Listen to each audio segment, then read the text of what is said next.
Et il y avait un truc assez marrant, c'est que Mediapart, à propos du canular Badiou, il y a le journaliste Nicolas Chevassus, Louis, qui écrivait: On aimerait que la réjouissante supercherie de Benedetta Tripodi, qui était le faux nom de la fausse philosophe qui avait fait le papier, donc que cette réjouissante supercherie puisse être le troisième et dernier acte d'une tragicomédie intitulée La mort du postmoderniste.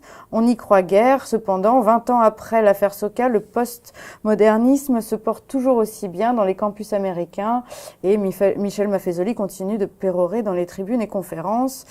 Mais comme le conclut tant Benedetta Tripodi que ses créateurs, il va maintenant falloir tirer les conséquences pratiques de ces études. Et alors c'est marrant parce que c'est dans le même Mediapart que Badiou conversait chaque semaine ou 2 fois par mois, je sais plus, en plateau. C'est également dans Mediapart que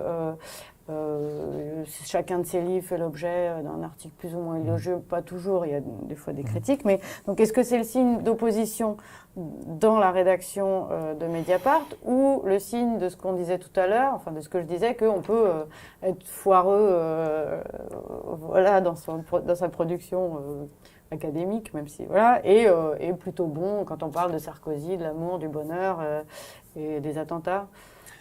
Je pense qu'il y a peut-être aussi une sociologie à faire de ces médias-là, quoi. De comment, en effet, ils ingèrent à un moment donné ces références-là, et puis comment, à un moment donné, ils sollicitent toujours pour répondre aux questions dont on parlait tout à l'heure.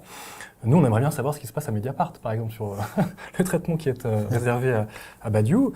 C'est vrai que moi, je suivais ces émissions aussi, par ailleurs. Alors après, dans quelle mesure ça participe aussi de la statufication, bref. La panthéonisation du sujet Badiou, ça c'est un autre problème.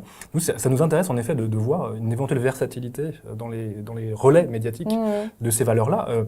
Je crois que c'était Éric Fassin qui dans un bouquin de chronique qu'il avait republié à la Découverte, parlait du milieu journalistique, qui s'intéresse à la vie des idées comme d'une espèce d'aquarium avec des poissons rouges dont la mémoire était, comment dirais-je, intermittente, pour ne pas dire pire. Et c'est passionnant. Par exemple, sur Maffezoli, revenons sur Maffezoli. Donc on publie le canular, les gens d'Atlantico, que je ne suis pas vraiment, juste pour le travail, puisqu'on doit le lire.